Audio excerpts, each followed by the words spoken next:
जय हिंद बच्चों।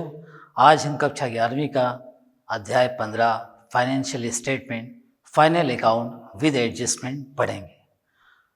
पिछली वीडियो में आपने चैप्टर 14 जो था वो आपने पढ़ा, जिसमें फाइनल अकाउंट विदाउट एडजस्टमेंट था। इसमें दो स्टेटमेंट बनते हैं। पहला होता है इनकम स्टेटमेंट और दूसरा होता है पोजीशन स्टेटमेंट। इनकम स्टेटमेंट में दो अकाउंट बनते हैं, एक होता है आपका ट्रेडिंग अकाउंट और एक profit and loss account. Trading account में ग्रॉस प्रॉफिट या ग्रॉस लॉस की गणना की जाती है, जिसमें डेबिट साइड डायरेक्ट एक्सपेंसेस तथा क्रेडिट साइड डायरेक्ट इनकम लिखी जाती है। कंपनी में या फर्म में डायरेक्ट इनकम केवल एक ही रहती है, सेल्स, और इसके अलावा जो भी इनडायरेक्ट इनकम होती हैं वो आपकी प्रॉफिट एंड लॉस में क्रेडिट साइड लिखी जाती हैं। तो ट्रेडिंग अकाउंट में डेबिट साइड डायरेक्ट एक्सपेंसेस और credit side direct income, profit and loss account में इनडायरेक्ट एक्सपेंसेस और क्रेडिट साइड इनडायरेक्ट इनकम, यानी ऑफिस से रिलेटेड जितने भी एक्सपेंसेस होंगे वो प्रॉफिट एंड लॉस अकाउंट में, और फैक्ट्री से रिलेटेड जितने भी एक्सपेंसेस होंगे उन्हें हम ट्रेडिंग अकाउंट में लिखेंगे। दूसरा स्टेटमेंट बनता है पोजीशन स्टेटमेंट। इसमें किसी तरह का अकाउंट्स न बनाकर एक बैलेंस शीट यानी चिट्ठे को बनाया जाता है। तो व्यापार की स्थिति ट्रायल बैलेंस बनाकर हम शो करते हैं, और गणितीय शुद्धता की जांच करने के लिए बच्चों पहले हमने ट्रायल बैलेंस पढ़ा, जिसमें गणितीय शुद्धता की जांच की जाती थी, परंतु कुछ गलतियां हो जाती हैं जिन्हें लाभ हानि ज्ञात करने के लिए सुधार करना आवश्यक होता है। ऐसे व्यवहार जो इस वर्ष से संबंधित नहीं हैं उन्हें हटाया जाता है, तथा जो इस वर्ष लिखना रह गए हैं उनको जोड़ना जरूरी होता है, जिनको जनरल प्रॉपर में जनरल एंट्री करके सही किया जाता है। ये अतिरिक्त जानकारियाँ ट्रायल बैलेंस के बाद सूचना के तौर पर लिखी जाती हैं, जिनको हम एडजस्टमेंट कहते हैं, और इन्हीं एडजस्टमेंट को हम फाइनल अकाउंट में trading, profit and loss account और बैलेंस शीट में इस चैप्टर में करेंगे। Trading, profit and loss account और बैलेंस शीट के किए जाने वाले कुछ एडजस्टमेंट हम पढ़ते हैं। तो ये कुछ एडजस्टमेंट है यहाँ पर: closing stock, outstanding expenses, prepaid expenses, depreciation, accrued income, unearned income, interest on capital, interest on drawing, interest on loan, bad debt reserve and provision for discount on debtors and provision for discount on creditors. हमें एक बात ध्यान में रखना है कि trial balance के अंतर्गत जितनी भी आपको आइटम्स दी जाती हैं उनको हम फाइनल अकाउंट बनाते समय केवल एक बार लिखेंगे। या तो वे सिर्फ ट्रेडिंग अकाउंट में आएंगी, या फिर वे सिर्फ प्रॉफिट एंड लॉस अकाउंट में, या फिर वो सिर्फ बैलेंस शीट में। बच्चों आपने देखा होगा ट्रायल बैलेंस के नीचे टोटल होने के बाद हर एक क्वेश्चन में आपको क्लोजिंग स्टॉक दिया रहता है, जो कि ट्रायल बैलेंस में अंदर नहीं रहता, बल्कि ट्रायल बैलेंस में जो दिया रहता है वो ओपनिंग स्टॉक होता है, और ट्रायल बैलेंस के बाद जो दिया रहता है वो होता है क्लोजिंग स्टॉक। तो आपने जो इससे पहले 14 चैप्टर पढ़ा था, जिसमें फाइनल अकाउंट विदाउट एडजस्टमेंट में ट्रायल बैलेंस के नीचे क्लोजिंग स्टॉक होता था, तो ट्रायल बैलेंस की चीज़ें तो आपने एक एक बार लिखते हैं, लेकिन क्लोजिंग स्टॉक को आप 2 बार लिखते हैं। इसका मतलब कि ट्रायल बैलेंस के बाहर की जो भी एडजस्टमेंट होंगे या उनको आप 2 बार लिखते हैं। तो क्लोजिंग स्टॉक को 2 बार, जैसे सबसे पहले हम लिखते हैं ट्रेडिंग अकाउंट में क्रेडिट साइड और बैलेंस शीट में एसेट साइड 2 बार लिखते हैं, लेकिन ट्रायल बैलेंस में जितनी भी आइटम्स आती हैं उनको हम केवल एक ही बार लिखते हैं। तो इसी प्रकार से इस चैप्टर में जो भी आपको प्रश्न आएगा, ट्रायल बैलेंस के अंदर जो दी रहेंगी आइटम्स वो आप केवल एक बार लिखेंगे, और एडजस्टमेंट की एंट्री 2 बार होगी, या तो एक बार ट्रेडिंग में उसके बाद बैलेंस शीट में, या फिर एक बार प्रॉफिट एंड लॉस में उसके बाद बैलेंस शीट में। तो इस तरह से आपको 2 बार एंट्रीज करना पड़ेगी एडजस्टमेंट की। लेकिन ट्रायल बैलेंस के अंदर जो आइटम्स आपको दिए रहते हैं उनको आपको केवल एक ही बार लिखना है। तो ये कुछ एडजस्टमेंट है।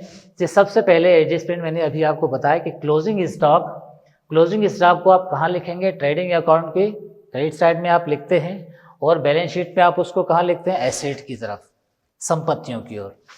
इसी प्रकार दूसरा है आउटस्टैंडिंग एक्सपेंसेस। अब ये क्या होते हैं? तो आउटस्टैंडिंग एक्सपेंसेस का मतलब है ऐसे व्यय जो अभी आपने नहीं दिए हैं। मीन्स आपने काम करा लिया, मान लीजिए कि कोई एक्सपेंसेस सैलरी है, अगर आपने 12 महीने काम कराया लेकिन आपने अभी उनको केवल 10 महीने की सैलरी दी है, वेतन दिया है, 2 महीने का वेतन अभी आपने नहीं दिया है और आपका फाइनल अकाउंट बनने को तैयार है। ये 2 महीने का वेतन आप उनको अगले वर्ष देंगे, तो ये 2 महीने का वेतन आपका आउटस्टैंडिंग सैलरी कर आएगा। इसी तरह से खर्चा कोई भी हो, किसी भी तरह का खर्चा आपका, किसी भी तरह का एक्सपेंसेस आउटस्टैंडिंग हो सकता है, जो कि अभी आपने काम तो लिया लेकिन उसका पैसा देना बाकी है। तो ये आपकी दायित्व भी हो गए। तो आप इसको चाहे ट्रेडिंग अकाउंट के एक्सपेंसेस हो, चाहे प्रॉफिट एंड लॉस अकाउंट के, जैसा मैंने अभी आपको बताया था कि ट्रेडिंग अकाउंट में जो भी एक्सपेंसेस आएंगे वो आपके डायरेक्ट एक्सपेंसेस होते हैं, जो कि आपके फैक्ट्री से संबंधित होते हैं, जबकि प्रॉफिट एंड लॉस से संबंधित जो भी आपके खर्च होंगे वो आपके इनडायरेक्ट एक्सपेंसेस होते हैं। उसमें जो भी एक्सपेंसेस होंगे आउटस्टैंडिंग एक्सपेंसेस, उसमें आप क्या करेंगे, उनको प्लस करें, चाहे वो स्टेशनरी हो, चाहे सैलरी हो, चाहे वो और किसी तरह के फैक्ट्री ऑफिस एक्सपेंसेस हो, इनको आप जिस भी एक्सपेंसेस की आउटस्टैंडिंग हो उसको प्लस करेंगे। एंड बैलेंस शीट में इनको लायबिलिटीज़, क्योंकि अभी आपको ये खर्चे देना है, माने ये आपके क्या बन गए, दायित्व बन गए, इनको चुकाना है, तो ये बैलेंस शीट में आपके लायबिलिटी साइड आएंगे। सो थर्ड एडजस्टमेंट हमारा आता है प्रीपेड एक्सपेंसेस। जैसा कि नाम से ही दिख रहा है, प्रीपेड यानी पहले से दिए हुए, यानी पूर्वदत्त। तो प्रीपेड एक्सपेंसेस वे एक्सपेंसेस होते हैं जो एक्सपेंसेस आपने पहले से दे दिए, यानी किसी को काम करने से पहले ही आपने पैसा दे दिया है, तो अभी इसका काम होना बाकी है लेकिन आपने पैसा उनको एडवांस दे चुके हैं। तो प्रीपेड एक्सपेंसेस आपके किसी भी एक्सपेंस, चाहे वो प्रीपेड सैलरी हो, प्रीपेड वेजेस हो, प्रीपेड स्टेशनरी एक्सपेंसेस हो, चाहे प्रीपेड और किसी भी तरह का ऑफिस या फैक्ट्री एक्सपेंसेस हो, उन एक्सपेंसेस में इनको हम क्या करते हैं, माइनस करेंगे। और एक्सपेंसेस, जैसा आप जानते हैं कि इन एक्सपेंसेस को हम डेबिट साइड ही लिखते हैं और बैलेंस शीट में इनको एसेट साइड लिखेंगे। ठीक है। थर्ड के बाद हमारा फोर्थ डेप्रिसिएशन। तो डेप्रिसिएशन जैसा कि आप जानते हैं, आप लोगों ने एक अलग चैप्टर पढ़ा था, डेप्रिसिएशन का होता है जैसे फिक्स एसेट्स में उनको यूज़ करने के साथ साथ उनके मूल्य में जो कमी आती है, इस कमी को हम डेप्रिसिएशन बोलते हैं। 1 लाख की मशीन 1 साल के बाद 90,000 की बची, तो 10,000 रुपये जो है वो क्या होगा, आपका डेप्रिसिएशन। तो डेप्रिसिएशन प्रॉफिट एंड लॉस में as a expenses, as a loss, जिसको हम प्रॉफिट एंड लॉस में कहाँ लिखते हैं, डेबिट साइड लिखेंगे। और बैलेंस शीट में जिस एसेट्स का डेप्रिसिएशन आपने निकाला है या दिया है, उसी एसेट्स में से डेप्रिसिएशन हमको क्या करेंगे, माइनस करेंगे। इसके बाद आता है हमारा एक्रूड इनकम। एक्रूड इनकम ऐसी इनकम जो आपने काम किया है लेकिन अभी आपका उसका पैसा मिलना बाकी है, यानी आपने काम तो किया लेकिन अभी आपको उसका पैसा नहीं मिला है। तो इसी प्रकार से एक्रूड इनकम को, जो भी इनकम होगी उस इनकम में हम प्लस करेंगे और बैलेंस शीट में हमको उसको संपत्तियां या एसेट्स की ओर लिखेंगे। इसके बाद हमारा आता है अनअर्न्ड या फिर एडवांस इनकम। अनअर्न्ड इनकम को हम एडवांस इनकम भी कह सकते हैं, कि हमने किसी से काम के लिए पैसा तो ले लिया लेकिन अभी काम करना बाकी है, तो ये हमारे लिए दायित्व हो गया। जैसे मान लीजिए कि आपने किसी काम करने के लिए पैसे तो लिए लेकिन अभी आपने काम नहीं किया, तो ये आपका दायित्व है कि उस काम को आपको करना है, क्योंकि आप उससे पैसा पहले ले चुके हैं। तो अनअर्न्ड या एडवांस इनकम में से आपको क्या करना पड़ेगा, लेस करेंगे और बैलेंस शीट में हम इसको दायित्व यानी लायबिलिटी साइड दिखाएंगे। इसके बाद हमारा आता है इंटरेस्ट ऑन कैपिटल। जैसे आपने सेपरेट एंटिटी पढ़ा था आपने फर्स्ट चैप्टर में, उसके अंदर आपको बताया था कि मालिक और व्यापार दोनों एक दूसरे से अलग होते हैं। मालिक जो पैसा व्यापार में लगाता है तो वो होता है कैपिटल। अब वो मालिक व्यापार से कहता है कि भाई मैंने जो तुम्हें पैसा दिया है बिजनेस करने के लिए, अब आप उसका मुझे ब्याज दीजिए। तो बिजनेस के लिए ये क्या होती है, एक्सपेंसेस होता है कि वो अपने मालिक को इसका इंटरेस्ट निकाल के दे। तो इंटरेस्ट ऑन कैपिटल, क्योंकि ये जो अकाउंट्स बनते हैं वो किसकी बुक में बन रहा है, बिजनेस की बुक में। तो बिजनेस मालिक के लिए जो भी इंटरेस्ट देगा वो उसको क्या लिखेगा, प्रॉफिट एंड लॉस अकाउंट में डेबिट साइड लिखेगा और बैलेंस शीट में कैपिटल में किसको क्या करेंगे, आप ऐड करेंगे। So interest on drawing. Interest on drawing means जो मालिक ने व्यापार से अगर पर्सनल यूज़ के लिए, व्यक्तिगत उपयोग के लिए चाहे माल निकाला हो चाहे उसने कैश निकाला हो, इन दोनों को ही आप ड्राइंग कहेंगे। और इंटरेस्ट ऑन ड्राइंग आप प्रॉफिट एंड लॉस अकाउंट में कहाँ लिखेंगे? आप क्रेडिट साइड लिखेंगे, क्योंकि ये व्यापारी की इनकम होती है, क्योंकि ये बिजनेस की इनकम होती है जो कि मालिक से वो इंटरेस्ट ड्राइंग पर लेगा और इंटरेस्ट ऑन कैपिटल वो देता है। तो इंटरेस्ट ऑन ड्राइंग इनकम हुई, बैलेंस शीट में इसको कैपिटल में से माइनस करेंगे। उसके बाद आता है हमारा इंटरेस्ट ऑन लोन। बैंक से लिया गया लोन, उस पर जो ब्याज होगा वो आपके लिए एक्सपेंसेस होगा। तो प्रॉफिट एंड लॉस अकाउंट में इसको डेबिट साइड, एक्सपेंसेस साइड दिखाएंगे। और बैलेंस शीट में लायबिलिटीज़ में जो लोन लिखेंगे आप उस लोन में इस इंटरेस्ट को प्लस करेंगे, जोड़ देंगे। फिर आपका आता है बेड डेट्स रिजर्व। जब आप क्रेडिट सेल करते हैं, क्रेडिट सेल करने से डेटर्स यानी देनदारों की संख्या बढ़ती है, देनदारों का अमाउंट बढ़ता है और हर वर्ष इसमें कुछ ना कुछ पैसे की डूबने की संभावना होती है। इसी को हम अलग से एडजस्टमेंट में बताया जाता है कि इतने 5% 10% डेटर से पैसे मिलने की संभावना नहीं है। तो बेड डेट्स रिजर्व हम उस प्रतिशत डेटर्स पे निकाल कर प्रॉफिट एंड लॉस के डेबिट साइड और एसेट्स में डेटर्स में से हम क्या करेंगे? इसको माइनस करते हैं। फिर आपका आता है provision for discount on debtors.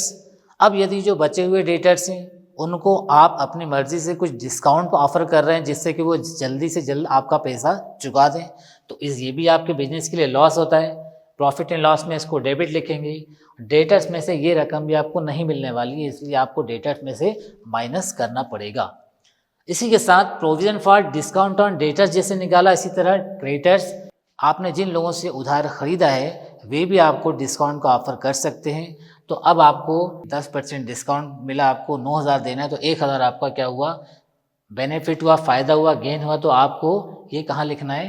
Credit side लिखना पड़ेगा और बैलेंस शीट में इसको क्रेडिटर्स में से माइनस करेंगे, क्योंकि अब आपके इतने रुपए से लेनदार कम हो जाएंगे। तो ये सभी एडजस्टमेंट आपके प्रॉफिट एंड लॉस अकाउंट में आपको करना रहते हैं। इन एडजस्टमेंट को आपको ध्यान से एक बार अच्छे से पढ़िएगा, समझिएगा।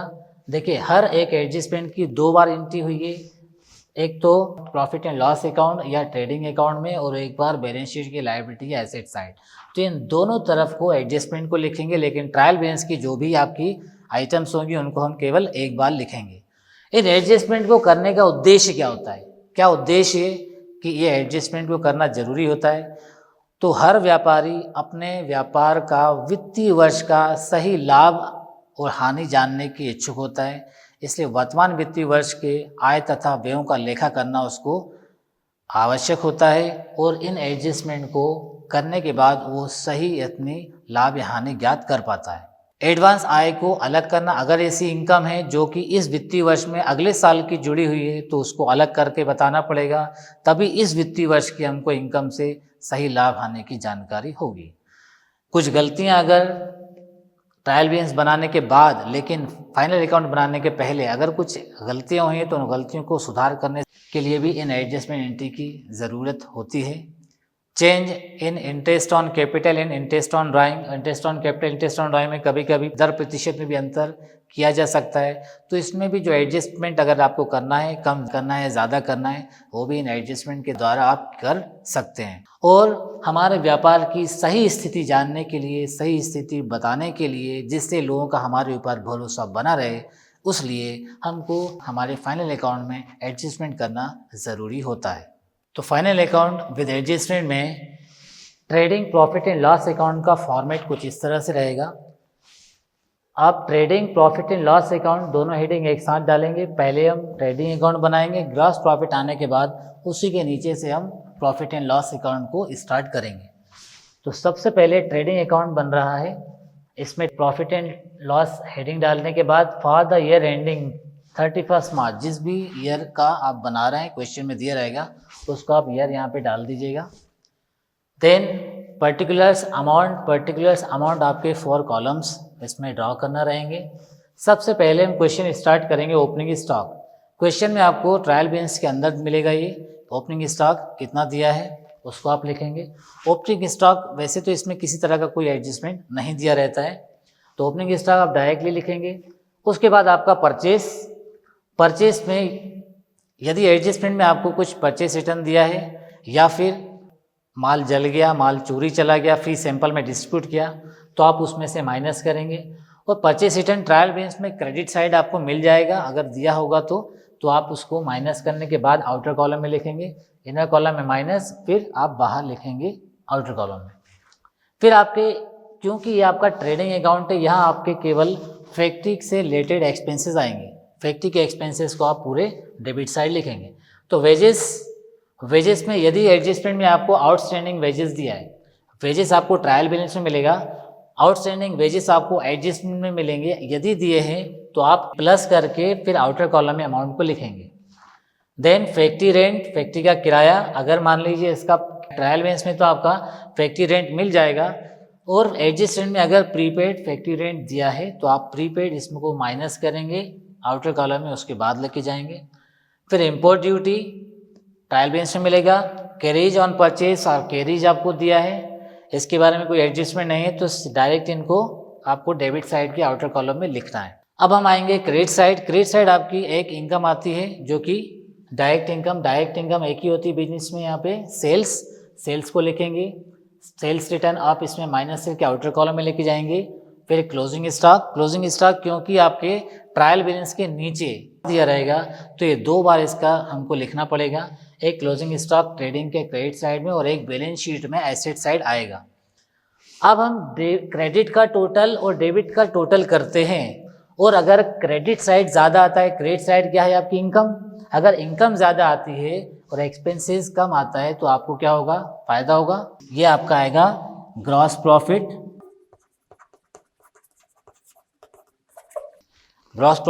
अगर आपका एक्सपेंसेस ज़्यादा है और इनकम कम है, यानी अब आपका इनकम कम है और एक्सपेंसेस ज़्यादा है तो क्या होगा, लॉस होगा, जिसको हम क्रेडिट साइड लिखेंगे बाय ग्रॉस लॉस करके। दोनों का टोटल हम इक्वल कर देंगे। ये ग्रॉस प्रॉफिट और ग्रॉस लॉस जो है ये क्या होंगे, कैरीड डाउन, यानी इसको फॉरवर्ड करेंगे हम प्रॉफिट एंड लॉस में। इसके बाद हमारा प्रॉफिट एंड लॉस अकाउंट आएगा। तो ग्रॉस प्रॉफिट और ग्रॉस लॉस इन दोनों में से कुछ भी अगर आता है तो आपको अब यहाँ से फॉरवर्ड करना है। ट्रायल बैलेंस के नीचे से आपका profit and loss account start हो जाता है। तो प्रॉफिट एंड लॉस का स्टार्टिंग में ग्रॉस लॉस फॉरवर्ड करेंगे।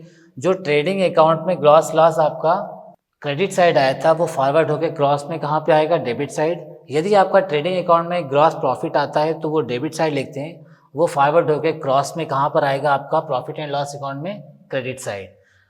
तो ग्रॉस लॉस या ग्रॉस प्रॉफिट इन दोनों में से कोई एक ही आएगा। इसके बाद प्रॉफिट एंड लॉस अकाउंट में जो आपका डेबिट साइड, ये पूरे आप क्या लिखेंगे, एक्सपेंसेस लिखेंगे। कौन से एक्सपेंसेस होंगे, ये इनडायरेक्ट एक्सपेंसेस, यानी अप्रत्यक्ष व्यय जो कि ऑफिस के होंगे, फैक्ट्री के इसमें एक्सपेंसेस क्योंकि आप ट्रेडिंग अकाउंट में लिख चुके हैं। प्रॉफिट एंड लॉस अकाउंट में इनडायरेक्ट एक्सपेंसेस यानी फैक्ट्री से रिलेटेड एक्सपेंसेस जो नहीं होंगे यानी ऑफिस के एक्सपेंसेस लिखेंगे। और क्रेडिट साइड आपकी इनडायरेक्ट इनकम होगी जो कि सेल्स के अलावा जो भी तरह की इनकम होती हैं वो आपकी सभी क्रेडिट साइड आएंगी प्रॉफिट एंड लॉस अकाउंट में। अब प्रॉफिट एंड लॉस अकाउंट में सबसे पहले देखिए सैलरी, वेजेस फैक्ट्री में दी जाती है, सैलरी ऑफिस में दी जाती है। सैलरी लिखेंगे आप, अगर एडजस्टमेंट में ट्रायल बैलेंस के नीचे आउटस्टैंडिंग सैलरी दिया है आपको तो आउटस्टैंडिंग सैलरी आप ऐड करेंगे, देन आप आउटर कॉलम में लिखेंगे। उसके बाद एडवर्टीजमेंट आपका इनर कॉलम में, अगर आपके एडजस्टमेंट में प्रीपेड एडवर्टीजमेंट दिया है तो प्रीपेड एडवर्टीजमेंट में से माइनस करके बाहर लिखेंगे। अगर प्रीपेड सैलरी है तो सैलरी में से ही माइनस होगा। तो प्रीपेड आपको क्वेश्चन में एडजस्टमेंट में दिया रहेगा कि प्रीपेड सैलरी का है, इंश्योरेंस का है या कि फिर किसी और दूसरी मद का, तो आप उसी मद में से इसको क्या करेंगे, प्लस या माइनस करेंगे।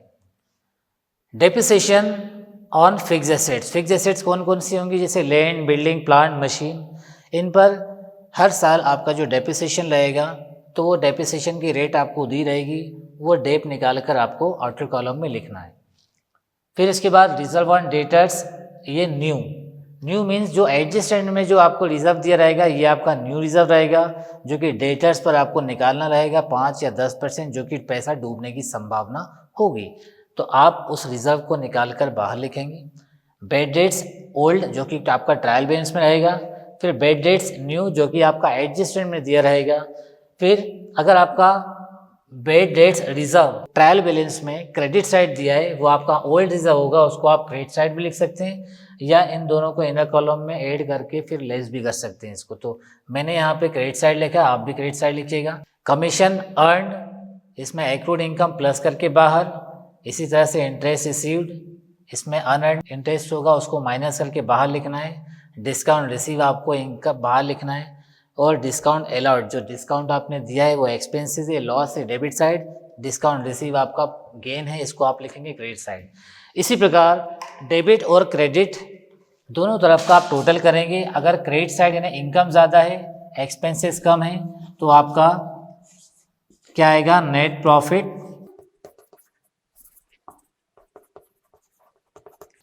नेट प्रॉफिट, और यदि आपके एक्सपेंसेस ज़्यादा है इनकम कम है तो आपका आएगा नेट लॉस। ये बैलेंस शीट में नेट प्रॉफिट कैपिटल में ऐड होगा और ये नेट लॉस कैपिटल से क्या होगा, माइनस होगा। दोनों ही डेबिट और क्रेडिट का अब आप टोटल करेंगे, ये आपका प्रॉफिट एंड लॉस अकाउंट का फॉर्मेट कंप्लीट होता है। तो बैलेंस शीट में सबसे पहले हम लिखेंगे बैलेंस शीट किस डेट को बन रहा है, क्लोजिंग हो रहा है। अब बैलेंस शीट एक स्टेटमेंट है इसलिए इसमें डेबिट और क्रेडिट ना होकर लायबिलिटी और एसेट्स ही हमको बोलेंगे, और क्योंकि ये एक स्टेटमेंट है लायबिलिटी और एसेट साइड होती है इसलिए इसमें टू और बाय का प्रयोग भी हमको नहीं करना है। तो सबसे पहले इसमें लिखते हैं हम कैपिटल। कैपिटल में आपका इंटरेस्ट ऑन कैपिटल ऐड होगा, इसी प्रकार नेट प्रॉफिट दिया रहेगा वो भी प्लस करेंगे आप, इंटरेस्ट ऑन ड्राइंग माइनस करेंगे और ड्राइंग आपको दिया उससे भी माइनस करके टोटल कैलकुलेशन करके आपको आउटर कॉलम में अमाउंट लिखना है। बैंक लोन अगर क्वेश्चन में दिया है तो बैंक लोन आपका आउटर कॉलम में आ जाएगा। क्रेडिटर्स में यदि एडजस्टमेंट में डिस्काउंट दिया है तो इनर कॉलम में डिस्काउंट को लेस करके हमको आउटर कॉलम में लिखना है।